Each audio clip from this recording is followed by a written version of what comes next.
అది ఉద్రిక్త పరిస్థితి దాల్చింది. 2 నెలల క్రితం మాకు హామీ ఇచ్చారు. హామీ నెరవేరుస్తారా? నెరవేర్చరా అన్నది. కూటమికి అద్భుతమైన విజయాన్ని ఇచ్చారు. ఇంకేమి ఇవ్వాలి? చాలా ఘోరమైన విషయం అండి. మిగతా అన్ని విషయాలు మాట్లాడుతున్నారు కానీ ఆంధ్రప్రదేశ్కు ప్రాణప్రదమైన జీవనాడి లాంటి విశాఖ ఉక్కు విషయాన్ని కూటమి పూర్తిగా దాటవేస్తూ ఉంది. ఏవేమో మాటలు చెప్పేస్తున్నారు. ఇప్పుడు ఉదాహరణకు శ్రీనివాసరాజు అని ఆయన మంత్రి అయిన తర్వాత ఇంకొకటేమో అక్కడి నుంచి కుమారస్వామి గౌడ కూడా వచ్చాడు. కర్ణాటక వాడు ఈ సమస్యలన్నీ తెలుసు. 2 నెలల కిందట ఆయన విజిట్ చేసినప్పుడు మేము ఆపడానికి చర్యలు తీసుకుంటున్నాం అది ఇది అన్నారు. కానీ ఘోరమైన వార్త ఏంటంటే ఉద్యోగులను 12,000 మందిని తగ్గించడానికి ప్రణాళిక సిద్ధమైంది. ఓకే, మీరు ఆశ్చర్యపోవచ్చు. 12,000 మంది ఉద్యోగులను తగ్గించడానికి ఇప్పుడు 19,000 మంది ఉద్యోగులు ఉన్నారు. ఈ 19,000 మందిని 8,000కు తగ్గించడానికి వీలుగా దాని ఉత్పత్తిని కూడా కోత కోసేటటువంటి ఒక పెద్ద ఎసరు పెడుతున్నారు విశాఖ ఉక్కు ఫ్యాక్టరీకి. ఈ విషయాలన్నీ కార్మికులకు తెలిసి వాళ్ళు దాని మీద ఆందోళన అప్పటి నుంచి వాళ్ళు చేస్తూనే ఉన్నారు. 1300 రోజుల నుంచో 1400 రోజుల నుంచో అదే అరణ్య ఘోషలాగా అయిపోతే ఏంటంటే ఇంత కీలకమైనది. ఇంకా రాష్ట్ర ప్రయోజనాలు అనుకుంటూ విశాఖ ఉక్కు గురించి నిగూఢ నిశ్శబ్దం మౌనం సైలెన్స్ ఎందుకు పాటిస్తున్నారు? ఇంకా ఘోరమైన విషయం ఏమంటే ఈరోజు వాళ్ళు రాస్తారోకో పెట్టారు. ఈ వార్త కూడా నేను తర్వాత మీకు చూపిస్తాను మన చర్చ అయిపోయే లోపల. దీని మీద మొన్ననే దుమారం వచ్చింది. నిన్ననే జాన్ బ్రిటాస్ అని కేరళ దేశాభిమానిలో పనిచేసిన అలాగే ఛానల్ కూడా ఉన్న సిపిఎం సభ్యుడు, ఇప్పుడు రాజ్యసభ సభ్యుడు, ఆయన కేంద్ర ప్రభుత్వానికి ఒక మెమోరాండం కూడా సమర్పించాడు. ఇది చాలా అన్యాయం జరుగుతుంది అని. అది దేని మీద మాట్లాడండి?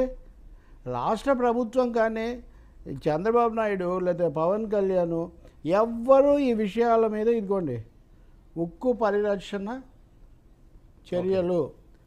ఈ జర్నలిస్ట్ కమ్ ఎంపీనా మీకు తెలిసి ఇంతకుముందు జడ్జీలు న్యాయమూర్తులు ఇలా చాలా విషయాల మీద గొప్పగా బాగా చురుగ్గా మాట్లాడుతుంటాడు ఈయన. ఈయన సభాపతి కూడా అభినందించాడు. ఈయన కార్మిక సంఘాలు వెళ్ళి అక్కడ మెమో ఇస్తే ఆ మెమోరాండంను కేంద్రానికి నిన్న పాస్ అని కూడా చేశాడు. ఇది జాన్ బ్రిటాస్ అని ఆయన మంత్రికి లేఖ రాశాడు. 2017లో పేర్కొన్న విధంగా 2030 నాటికి 300 మిలియన్ టన్నులకు పెంచాలి దీని ఉత్పత్తిని. కానీ జరుగుతుంది ఏంటంటే దీన్ని తగ్గించుకుంటూ పోతున్నారు. ఇప్పుడు 50%తోనే నడుస్తుంది. ఇంకా తగ్గించేసి ఉద్యోగులను 8,000కు తీసుకొని రావాలని, కొన్ని వేల మందిని వీఆర్ఎస్ ఇచ్చి ఇంటికి పంపించారని, అంటే పొమ్మని లేక పొగబెట్టినట్టుగా ఇది పూర్తిగా నడుస్తుంది. దీని మీద చాలా ఆగ్రహించిన కార్మిక సంఘాలు ఈరోజు రాస్తారోకోలు అన్ని చోట్ల కూడా పిలిపించాయి. ఇస్తే మొదటిసారి అరెస్ట్ చేశారు ఇప్పుడు కార్మికులను. జగన్మోహన్ రెడ్డి కూడా కేంద్రంతో పూర్తిగా చేతులు కలిపారు. ఆయన ఆపడానికి ఏం చేయలేదు. That is okay. ఇప్పుడు పవన్ కళ్యాణ్ విశాఖపట్నం మీద ఎక్కువగా ఫోకస్ పెట్టాడు.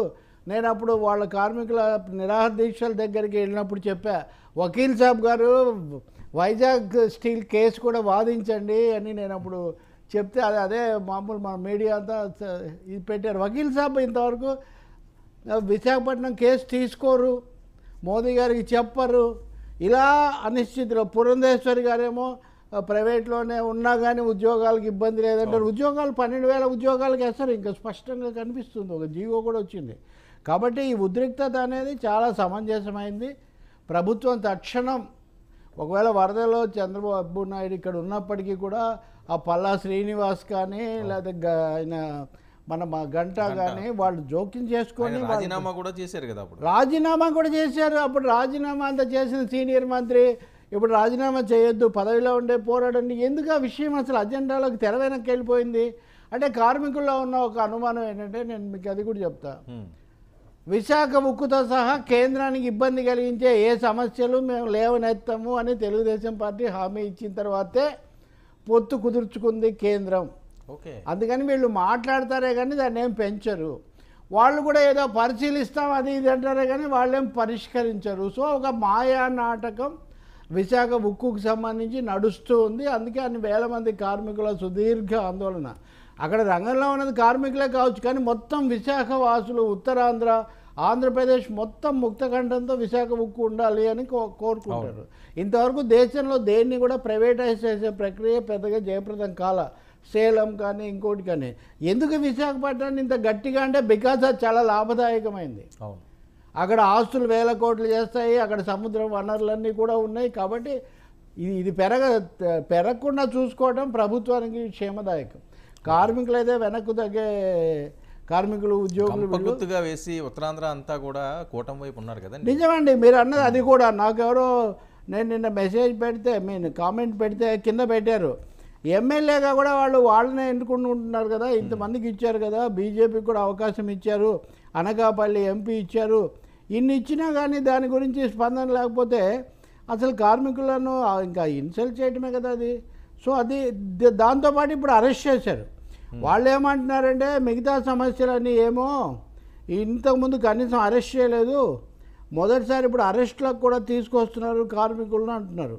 సో ఇది చాలా పెద్ద సమస్య కాబోతుందండి. ఓకే, దీని మీద కనుక మేల్కొనకపోతే కూటమి యొక్క చిత్తశుద్ధి, ఇంతకుముందు మీరు చెప్పిన దానికి మీరు కట్టుబడలేదు అనే ఒక తీవ్రమైన విమర్శ, ఉత్తరాంధ్రలో ఇది ఉపద్రవం తెచ్చుకోవటం ఏం మంచిది కాదు అవును కూటమికి.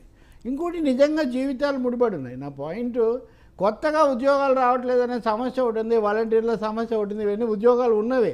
మద్యం షాపులు మారిస్తే ఏమవుతుంది, మళ్ళీ ఉద్యోగాల సమస్య అన్నీ మార్చడం రైట్ ఓకే, కానీ ఉద్యోగాలు బతుకు తెరువు. సో విశాఖ బుక్కును చాలా తీవ్రంగా తీసుకోవాలి. ఇది ఆ శాఖకు ఉన్న మంత్రులు అలాగే ఆ పార్టీ అధ్యక్షురాలు కూడా ఇంతకుముందు ప్రాతినిధ్యం వహించారు, అందరూ విశాఖతో ముడిపడిన వాళ్ళే కదా. మరి ఎందుకు ఉపేక్ష నిర్లక్ష్యం, ఇప్పుడు అరెస్టులు దాకా కూడా వచ్చారంటే ఆగ్రహం పెరుగుతుంది. ఓకే సార్, ఆ అంశం అలా నడుస్తుంటే ఏంటి ప్రకాశం బ్యారేజీని కూల్చే కుట్ర అంటూ బోట్లు ఏమోని టీడీపీదే అంటారు, వైసీపీ రంగులు ఉన్నాయంటారు. అసలు ప్రకాశం బ్యారేజీని బోట్లు కూలుస్తాయా? That is a question. But సమస్య అయితే సృష్టించాయి. అంటే నీళ్ళు అక్కడ ఆగిపోయి ఉంటే అవి వచ్చి గేట్ను కొట్టుకోలేదు, కానీ ఆ ప్రొటెక్షన్ వాళ్ళను కొట్టుకున్నాయి. 2 గేట్లకు మధ్యలో ఉండే ప్రొటెక్షన్ కోసం అది కొట్టుకున్నాయి. ఈ కొట్టుకోవడం గేట్నే కొట్టుకొని ఉంటే ఏమయ్యేది అనే ఒక ప్రశ్న. ఇది 2020లో జగన్ ముఖ్యమంత్రిగా ఉన్నప్పుడు కూడా వరదలు వచ్చినప్పుడు వచ్చింది. అప్పుడు మమ్మల్ని ముంచడానికే తెచ్చారు అని చంద్రబాబు నాయుడు తెలుగుదేశం వాళ్ళు అన్నారు. నిజంగా అది ఆగింది. ఇప్పుడు అదే ఫార్ములా 2020 ఫార్ములా పునరావృతం చేశారు. ఒక విషయంలో అయితే అందరికీ ఏకాభిప్రాయం. అంటే విజయవాడలో కూడా మిత్రులు అక్కడ చూసినప్పుడు తెలిసినప్పుడు చెప్పేది ఏంటంటే ఆ పడవలు అయితే ఖచ్చితంగా వైసీపీ వాళ్ళకి చెందినవి అయి ఉండాలి. యాజమాన్యం సాంకేతికంగా ఎవరి పేరుతో ఉందో అది వేరే విషయం. ఎందుకు ఇలా అనడం అంటే అంతకుముందు వాళ్ళ ప్రభుత్వం ఉన్నప్పుడు అక్కడ తెలుగుదేశం వాళ్ళందరినీ తరిమేశారు.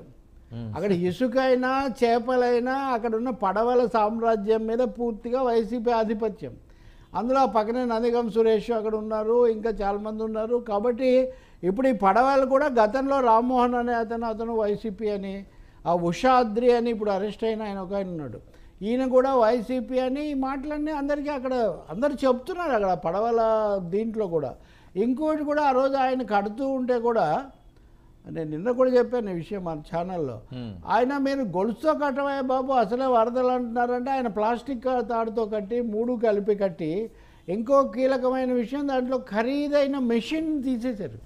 ఓకే, అవి పడవలు మరపడవలు అన్నప్పుడు దాంట్లో ఒక యంత్రం ఉండాలి కదా, అంటే ఖాళీ బోట్లు అండి, ఆపరేటింగ్ మెషిన్. ఆ మెషిన్ లేదు వాటికి. ఓకే, అంటే మెషిన్ లేకుండా ప్లాస్టిక్ తాడుతో కట్టి అక్కడ ఎవరు పెట్టారు అది మీరు దర్యాప్తులో తేల్చండి. పడవలైతే మీవి, ఆ రాజ్యం మీదే ఆధిపత్యం మొన్నటి వరకు మీకే ఉంది. 3 నెలలే కదా కొత్త ప్రభుత్వం వచ్చి అయింది. అది పడవలన్నీ చేతులు మారిన పరిస్థితి ఇంకా ఏం లేదు. గతంలో ఇసుక తరలించడానికి కూడా ఇవన్నీ వాడారు అనే ఆరోపణలు చాలా తీవ్రంగా ఉన్నాయి. కాబట్టి ఇప్పుడు వైసీపీ వాళ్ళ పత్రికలో అదంతా కూడా చెప్తున్నారు, కానీ ఏం చెప్పినా ఎందుకు జరిగింది ఇట్లా. ఇంకోటి పడవల మీద రంగులేసి పంపిస్తారా, రంగులేసి పంపిస్తారా ఎవరైనా అని అంటున్నారు. కానీ రంగులు ఉన్నాయి కదా అక్కడ, వేశారా మీరు వేసారా వాళ్ళు వేసారా. కాబట్టి ఈ సందేహాలు నివృత్తి చేయాల్సి ఉంటుంది. ఇంకొకటి దీన్ని ఫిర్యాదు చేసింది కూడా అధికారి ఫిర్యాదు చేశాడు, నాట్ ఎవరో పార్టీ వాళ్ళు కాదు. మరి నాకు అర్థం కాదు నిజంగా. ఈరోజు వీళ్ళని రాజకీయంగా పట్టుకోవచ్చు, రేపొద్దున ఇంకెవడన్నా దుశ్చింతతో ఇలాగే పడవ వదిలితే కూడా మీరు పట్టుకోలేరా? అసలు ఒక ప్రొటెక్షన్ సిస్టమ్ అనేది బ్యారేజీకి లేదా? ఇది ఒక ప్రశ్న. ఇంకా 4వది అసలు దీంతోనే మునిగిపోతుందా? డైవర్షన్ కోసం ఇది చేశారు అని వైసీపీ వాళ్ళు అంటారు. అవన్నీ ఏదైనా ఆ పడవల రాజ్యం మీది, ఆ పడవలు కూడా గతంలో కొన్ని మీకు చెందిన వాళ్లకు సంబంధించినవి. 3వది అది వచ్చిన తర్వాత కూడా ఎవరు ఎందుకు క్లెయిమ్ చేయలేదు? ఇప్పుడు ఏం జరుగుతుందని నీ పడవ కొట్టుకుపోయింది అనుకో, నువ్వేం చేస్తావు? వచ్చి వెళ్ళి బ్యారేజ్ దగ్గర ఇట్లా వంగి చూస్తుంటావు, నా పడవ ఎప్పుడు ఉందా లేదా, నువ్వు దాన్ని తీసుకోవడానికి నువ్వు ఏదైనా జేసీబీ, ఇంకేదో జేసీబీనో లేదా క్రేనో తెస్తానని నువ్వు వాదించటం కాదు. క్రేన్ తీసుకొస్తే ఇక్కడ బ్యారేజ్ దెబ్బతింటుందని అధికారులు నిన్ను అడ్డగించటం, ఈ డ్రామా ఏమైంది? Who missed the boats? అవును, ఆ బోటు ఒక్కొక్క దాని విలువ 2 కోట్లు అంటున్నారు. ఇప్పుడు మెషిన్ అనేది తీసేశారు కాబట్టి ఒక 50,000 చేస్తుంది, 50,000-60,000 చేస్తుంది అంటది. సో మెషిన్ లేకుండా బోట్ ఎట్లుంది అసలు? అది నార్మల్ పడవలా? కృష్ణానదిలో అలా మామూలు పడవలు ఉంటాయా అసలు? వాడు ఎక్కి కూర్చుంటే వాడు పడవ ఇలా తిప్పుతాడు. అది మీకు గోదావరి వాళ్ళకి ఇంకా బాగా తెలియాలి కదా ఇది. కాబట్టి తప్పకుండా ఇక్కడ సంథింగ్ మిస్టీరియస్, సంథింగ్ సస్పీషియస్. ఇంకా రెండో అభిప్రాయం లేదు. అది ఎవరు చేశారు అది ఖచ్చితంగా జగన్మోహన్ రెడ్డి ఫోన్ చేశాడని నేనేం చెప్పట్లేదు. But something has happened. మూడోది, దీని మీద ఖండించటమే కానీ వైసీపీ వాళ్ళు ఎందుకు జరిగింది దీన్ని విచారించాలి కదండి. అది ఎవరు చేశారు? ఇప్పుడు వైసీపీ వాళ్ళు అంటున్నారు కదా, తెలుగుదేశం వాళ్ళే వాళ్ళు లోకేష్కే దగ్గర వాళ్ళు అన్నారు. ఇదేదో బడిపిల్లల కార్యక్రమం లాగా తయారైంది వరకు. ఏది వీళ్ళేమో నందిగం సురేష్ అంటే, వాళ్ళేమో లోకేష్ అంటే. మరి మాకైతే ప్రజలకు పడవలు ఆ ప్రకాశం బ్యారేజ్ కనిపిస్తుంది కాబట్టి అనుమానాస్పదం అనడంలో సందేహం ఏమీ లేదు. కట్టుకొని 3 పడవలు ఒకటేసారి రావడం, ఒకటేమో కొట్టుకుపోయింది కూడా. కాబట్టి ఎందుకు జరుగుతున్నాయి ఇవన్నీ? కలికాలంలో జరుగుతాయి అన్నట్టుగా ఇన్ని జరుగుతున్నాయి. వీటిని నిగ్గు తేల్చాల్సిన అవసరం ఉంది. పునరావృతం కాకుండా ఆపాల్సిన అవసరం కూడా ఉంది. నాకు తెలిసి తెలుగుదేశం నాయకులు కూడా చంద్రబాబుతో సహా వీటి వెనక కుట్ర ఉంది అది ఇది అన్నవాళ్ళు మరి ఎందుకు వారం 10 రోజులు ఎందుకు పోనిచ్చారు? ఇప్పుడు మీరు ఆ పడవ ఫెర్రీ దగ్గర లేకపోతే అక్కడ పడవల రేవు దగ్గర మీరు విచారించాలి కదా, ఇవి ఎవరివి, ఇంతకుముందు ఎవరు నడుపుతారు ఇవన్నీ. కాబట్టి డెఫినెట్గా ఇట్ రిక్వైర్స్ బ్యారేజీలు అనేవి లైఫ్ అండి. నేను అప్పట్లో ఇంజనీర్లతో మాట్లాడితే కూడా చెప్పేవాళ్ళు, కొంతకాలం రాకపోకలు కూడా ఆపారు. కనకదుర్గ వారధి కట్టింది కూడా ప్రకాశం బ్యారేజీని కాపాడాను. చాలా రోజులు బ్యారేజీలు అనే వాటిని మామూలు రహదారులుగా వాడకూడదు అని కూడా ఇంజనీర్లు చెప్తున్నారు. సో చాలా తీవ్రమైన సమస్య ఇది. ఓకే సార్, ఏంటి పవన్ కళ్యాణ్ గారు ఆన్ డ్యూటీయా? డిప్యూటీ సీఎం గారు నిన్నంతా కూడా కాకినాడలో హడావిడి మంచిది కదా, ఏలేరు దానికి అప్పుడు వాళ్ళే నీళ్ళు వచ్చి అవి ఇవి అన్నారు. మొత్తానికి జనంలోకి వెళ్ళారు. నేను మొన్న కూడా మీకు చెప్పే కదా, అదే ప్రజలు పొలిటీషియన్గా కష్టకాలంలో వచ్చినట్టు చూస్తారు కానీ దీనివల్లే అంతా అయిపోతుందని వెళ్ళారు, చూశారు, చేసే విమర్శలు చేశారు, సహాయం కూడా ప్రకటించారు. కాబట్టి మంచి విషయమే ఆయన కదలికలోకి రావడం, అక్కడికి వెళ్ళి సందర్శించటం. అదే సమస్య ఎక్కడి నుంచి వచ్చింది? ఇప్పుడు ఆయన ఇంకొక ఆరోపణ చేస్తున్నారు. 10 లక్షలు కూడా 13 లక్షలు మాత్రమే విలువ ఉన్న చోట 60 లక్షల రేటుతో జగనన్న కాలనీలు ఏర్పాటు చేశారంటే అంత డబ్బులు ఇచ్చి తీసుకున్నారు అని. వీటన్నిటి మీద విచారణ జరపండి. ఇవన్నీ మీడియాలో అస్పష్ట వ్యాఖ్యల వల్ల పెద్ద ఉపయోగం లేదండి. ప్రభుత్వాలు ప్రతిదాన్ని కూడా నిర్ధారించాల్సిన అవసరం. అంటే దీని మీద కూడా కొన్ని కామెంట్లు వస్తున్నాయి. విజయవాడలోని ఆ బుడమేర రవి అయిపోయి కాలనీలు మునిగిపోతే అక్కడికి వెళ్లకుండా ఇక్కడికి వెళ్తున్నారు ఏంటి అని. అంటే 2 విషయాలు. స్వయంగా ముఖ్యమంత్రి ఇక్కడ రాత్రి పగల నేను ఎప్పుడు చూడలేదు ఒక ముఖ్యమంత్రి వరుసగా 4 రోజులు 3 రోజులు రాత్రి 11 గంటలకు మీడియా కాన్ఫరెన్స్ పెట్టడం. నేనేం కామెంట్ చేయను, ఎందుకంటే అవసరమా, అది ఇంకోసారి చేయొచ్చా ఆయన వయస్సు రీత్యా. కానీ మీడియాకు కూడా మీడియాలో చూసే వాళ్ళ రీత్యా చూసే కానీ చంద్రబాబు నాయుడు కష్టపడతారు, రంగంలో ఉంటారనేది అభినందించాల్సిన విషయమే. కానీ 73 ఏళ్ల వయసులో ఆయన రోజు దాన్ని రుజువు చేసుకోవాల్సిన అవసరం ఏమీ లేదు. ఆయన చంద్రబాబు నాయుడు రాత్రి 12కు మాట్లాడినా ఉదయం 8:30కు మాట్లాడినా ఇట్ మేక్స్ నో డిఫరెన్స్. ఆ మీడియా మిత్రులైనా ఆయనకు చాలామంది సలహాదారులు, పెద్ద మీడియా సైన్యమే ఉంది కదా, వాళ్ళు ఆయనకు చెప్పడం చాలా మంచిది. ఎందుకు సార్ ఏదన్నా మరీ కష్టంగా ఉన్నప్పుడు 1-2 రోజులు అయితే కష్టపడ్డారు, మరి ప్రతిరోజు రాత్రి మీడియాతో మాట్లాడటం అనేది ఒక ఇదిగా మార్చుకున్నారు. ఎనీవే ఆయన అక్కడ ఉన్నారు కాబట్టి. ఆ నిమ్మల రామానాయుడు ఏమో అక్కడే ఇల్లు కూడా కట్టుకొని బుడమేరు దగ్గరే ఆయన మంత్రి, ఆయన కూడా ఉన్నారు కాబట్టి బహుశా ఈయన ఆరోగ్యం కూడా బాగాలేదన్నారు కదా, కొద్ది రోజులు జ్వరం వచ్చిందట పవన్ కళ్యాణ్కు.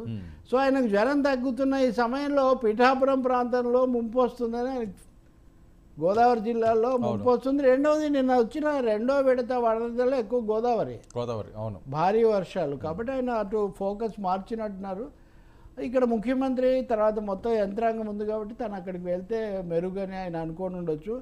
మూడోది విమర్శ కూడా వచ్చింది కదా, అసలు ఏమి కదలకపోతే అంటే ఆయన ఇచ్చిన వివరణ ఏంటంటే సార్, అనిత గారు అవనివ్వండి లేకపోతే సీఎం గారు అవనివ్వండి, మీరు ఇప్పుడు వెళ్తే ఇబ్బంది అవుతుంది, క్రౌడ్ అది ఎక్కువ ఉంటుంది. నేను చెప్పానండి, అదే ఆ మాట కూడా మనం చర్చించాం. అదంతా నిజమే అయిండొచ్చు, కానీ ఏదో ఒక పద్ధతిలో మీరేం ఖాళీగా ఎక్కడికి వెళ్లకుండా లేరు కదా. వెళ్ళిన ప్రతి చోట ఏమీ అది పెద్ద ఇదైపోయిన పరిస్థితి ఏం లేదు కదా. మీరు ఎన్నికల ప్రచారంలో చిన్న చిన్న ఊళ్ళకు కూడా వెళ్తారు, మరి అప్పుడు జనం రావాలి కాబట్టి. ఇప్పుడు కూడా జనం ఏమంటే వరదల్లో జనం అంతా జనాన్ని చాలా తక్కువ అంచనా వేస్తున్నారండి వీళ్ళు. నేను చెప్పేది జనము వరదలన్నీ వదిలిపెట్టి బాధలన్నీ వదిలిపెట్టి ఇప్పుడు ఇక్కడికే వస్తామనే పరిస్థితిలో వాళ్ళు లేరు. ఎవరైనా యువత లేదా ఫ్యాన్స్ కొంతమంది ఉండొచ్చు, కానీ ప్రజలకు ఉపశమనం కావాలి అన్నారు. ఇప్పుడు వాళ్ళు మిమ్మల్ని సూపర్ స్టార్గా కంటే ఉపశమనం కలిగించడానికి వచ్చిన ఉప ముఖ్యమంత్రిగా మిమ్మల్ని చూస్తారు.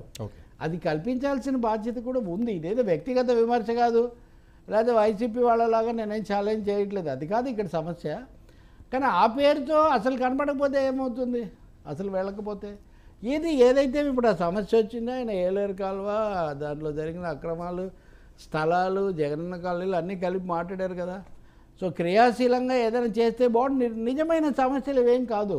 ఎన్డీఏ ఇంతవరకు తెలుగు రాష్ట్రాలకు డబ్బులు ప్రకటించలేదు, అవును, సహాయం ప్రకటించలేదు.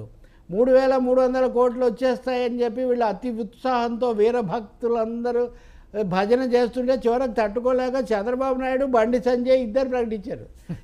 ఇదేం భక్తి అండి. అసలు కేంద్రం ఇంకా చెప్పకముందే, వాళ్ళు అనకముందే ఆఖరికి బండి సంజయ్, చంద్రబాబు నాయుడు ఇద్దరు బాబు ఇంకా చెప్పలేదు, మీరు మరీ ఇంత తొందర ఈ రాజును మించిన రాజభక్తి కొంచెం తగ్గించుకుంటే చాలా మంచిది. ఇప్పుడు అసలైన అవసరం ఆంధ్రప్రదేశ్కు సహాయం ప్రకటించాలి, సామాగ్రి పంపించాలి. అనేక విషయాల్లో ఇంకా ఉపద్రవం ఉంది, వర్ష కూడా అట్లాగే ఉంది. తెలంగాణ ప్రభుత్వం కూడా ఈ మధ్యనే కోరింది. నిన్ననే జిఎస్టీ సమావేశం, మండలి సమావేశం కూడా జరిగింది. అక్కడ కూడా ఏం చెప్పలేదు. నేను నిర్మలా సీతారామన్ మీడియా గోష్ఠిని అందరు పెడితే ఏమన్నా మాట వరుసకు చెప్తారేమో అనుకున్నా. ఆమె ఏం జిఎస్టీ విషయాలు తప్ప ఏం చెప్పలేదు. సో పవన్ కళ్యాణ్ ఎన్డీఏలో తన పలుకుబడి ఉపయోగించి వెంటనే ఏదైనా సహాయం, ఒకటి విశాఖపట్నం, రెండోది వరద విపత్తు, ఈ రెండింటికి తెప్పిస్తే మనం చాలా ఆయన పోటీ చెప్పే అవకాశం కూడా ఉంటుంది. లేదు ఏదైనా టెక్నికల్గా లాయర్గా ఏదైనా లీగల్ పాయింట్ ఏదైనా బాగా ప్రొజెక్ట్ చేస్తే వాళ్ళు చూడొచ్చేమో, కానీ పెద్ద ఉపశమనం వచ్చే అవకాశం తక్కువనే. సుప్రీంకోర్టు పైగా ఇంకోటి అండి, ముందస్తు బెయిల్ అనే దానికి చాలా లిమిటేషన్స్ ఉన్నాయి. అంటే మీరు అరెస్ట్ చేసేటప్పుడు సుప్రీంకోర్టుకి చెప్పి చేయండి ఆ స్థాయిలో ఉండదు. ఓకే, ఫలానా తేదీ వరకు ఇవ్వండి, లేకపోతే ఇట్లాంటివి ఏమైనా అడిగితే కొంత ఇవ్వచ్చేమో, కానీ అతన్ని ఏదో ఒక రక్షణ, దానికి ఏదో చక్రం అడ్డ వేసే పని సుప్రీంకోర్టు పెట్టుకోదు. లీగల్గా ఏదైనా ప్రొటెక్షన్ ఇచ్చేది ఉంటే ఒక 4 రోజులు 10 రోజులు, లేకపోతే మీరు హైకోర్టుకి చెప్పకుండా చేయండి కండి అనో ఇట్లాంటివి ఏదో చెప్తారు, అంతవరకే. చెయ్యకండి అని చెప్పరు, చెప్పకుండా చేయకండి అని చెప్తారు. ఇప్పుడు అడిగేదే అది కదా, ముందస్తు బెయిల్ చెప్పకుండా చేయకండి అని. ఇప్పుడు నిన్న మీరు చూడండి, మనం తర్వాత చర్చించాలనుకోండి, తెలంగాణ ఫిరాయింపుల ఇది వస్తే కూడా కోర్టు ఏం చెప్పింది, షెడ్యూల్ నిర్ణయించండి అని చెప్పింది. అవును, చర్య చెప్పాలి అంత లోపల మీ షెడ్యూలు. అంటే వర్మ గారు 12 గంటలకు వస్తారు, 1 గంట వరకు డిబేటు, తర్వాత 2 గంటల వరకు ఇంటర్వ్యూ అనేది షెడ్యూల్లో నువ్వు ఏం చేస్తావు అనేది మీకు సంబంధించిన అంశం. దీన్ని అంటే చాలాసార్లు కోర్టుల ఉత్తర్వులను మనము ఓవర్గా ప్రొజెక్ట్ చేసుకుంటూ ఉంటాం. నిన్న జరిగింది కూడా అంతే, షెడ్యూల్ నిర్ణయించండి. ఓకే సార్, ఏపీ అప్పుల అంశాన్ని మీద అదొక పెద్ద రాజకీయం అవుతుంది. అదే ఇప్పుడు రాజకీయం కావట్లేదు అసలు. ఇంతకుముందు చాలా రాజకీయం అయ్యేది, రోజు అప్పుల గురించి చర్చించేవాళ్ళం. ఇందాక కూడా నేను చెప్తున్నాను, రాష్ట్రానికి సహాయం ఇవ్వడం లేదని. ఏపీ అప్పులు అనేవి నిజంగా పెరిగిపోతూ ఉన్నాయి. పెరిగిపోవడం అంటే మరి 3 నెలల్లో వీళ్ళు రాగానే బాగా అవుతుందని మనం చెప్పలేం, కానీ వాటిని అదుపు చేయడంలోనూ తర్వాత ప్రత్యామ్నాయాలు చూసుకోవడంలోనూ ఘోర వైఫల్యం ఉంది. అంటే 11,000 కోట్లు సగటున ప్రతి నెలకు ఆంధ్రప్రదేశ్ 11,000 కోట్లు అప్పు చేస్తుంది నెలకు. 30 ఇప్పుడు 4 నెలల్లో 43,000 కోట్లు అప్పు అయింది. ఇదిగోండి. ఓకే, నాకు మీడియాలో వచ్చే ఆశ్చర్యం అంటే, ఒకప్పుడు అప్పులు అనేవి అంత పెద్ద సమస్య, ఇప్పుడు నెలకు 11,000 కోట్లు అవుతుంటే ఎందుకు కాకుండా పోతున్నాయని దీనికి ఈ ప్రభుత్వం కారణం కాదు, వనరులు ఏమన్నా చెప్పండి, కానీ అప్పు అవుతున్న విషయం ఏదో మనం చెప్పాల్సిన అవసరం ఉంటుంది కదా. కేంద్రం సాయం చేయాల్సిన అవసరాన్ని మనం చెప్పాల్సిన అవసరం ఉంది కదా. ఈ 4 నెలల్లో కనుక తీసుకుంటే పెట్టినటువంటి ఖర్చులన్నీ 87,282 కోట్లు ప్రభుత్వం ఖర్చు పెట్టింది. ఈ 87,280 కోట్లలో 85,000 కోట్లు రెవెన్యూ వ్యయమే.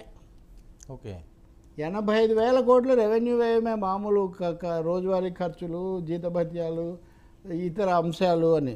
పెట్టుబడి వ్యయం అంటాం చూడండి, క్యాపిటల్ ఇన్వెస్ట్మెంట్ ఏమన్నా దాని మీద పెట్టిన ఎక్స్పెండిచరు కేవలం 2,200 క్రోర్స్ మట్టుకే.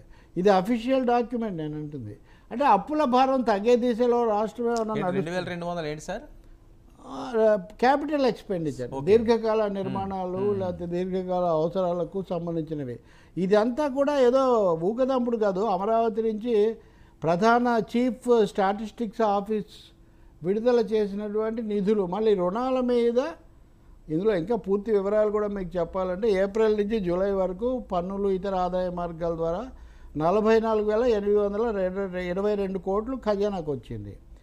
అన్నీ కలిపి 41,000 కోట్ల వరకు ఉంటే రాష్ట్ర అవసరాలుగా మొత్తం చాలకపోవడంతో రుణాల ద్వారా 43,000 కోట్లు సమకూర్చుకున్నారు. నెలకు దాదాపు 11,000 కోట్ల రూపాయల మేరకు అప్పులు చేసినట్లు నివేదికలో పేర్కొన్నారు. సో సగానికి పైగా అప్పు ఉంది ఇప్పుడు, సగం ఖర్చు కంటే.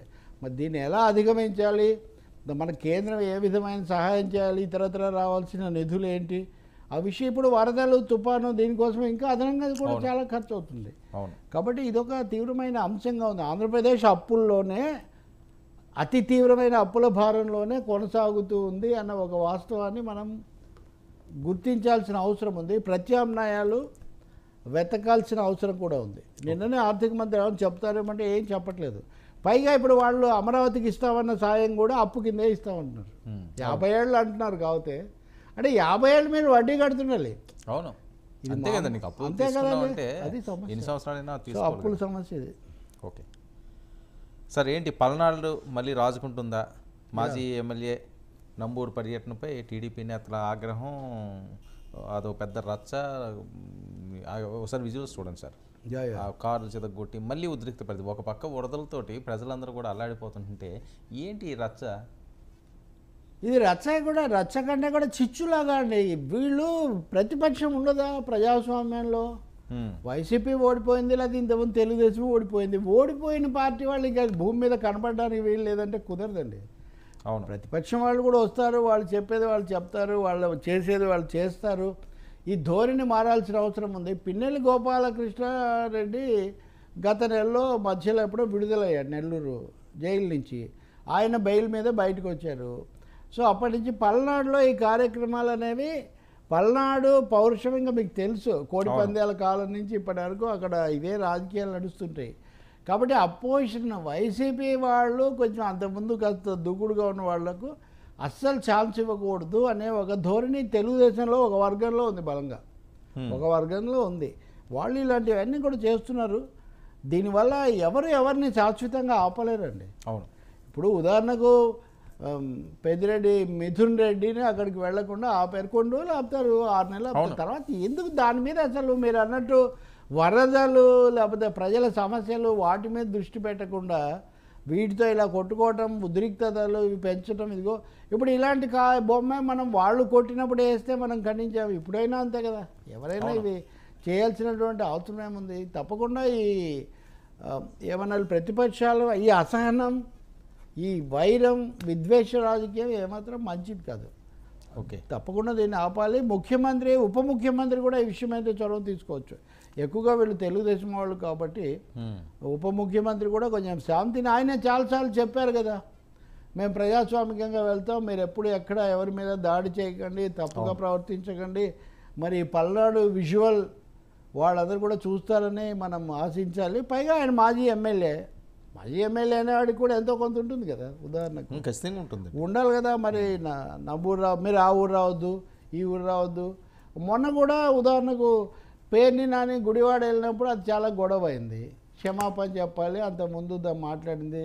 ఆయన క్షమాపణలు చెప్తాడా లేదా చెప్పకపోతే రాజకీయంగా నిరసన తెలుపుతామంటే వేరే. కానీ మూమెంట్ ఒకరు ఒక చోటికి పోయినప్పుడు ఆపటం మొదలు పెడితే అండి ఒక ఊర్లో ఇంకో పార్టీకి బలం ఉండొచ్చు, అప్పుడు ఇలాగే ఆపితే అసలు ప్రజాస్వామ్య పద్ధతులే పోతాయి.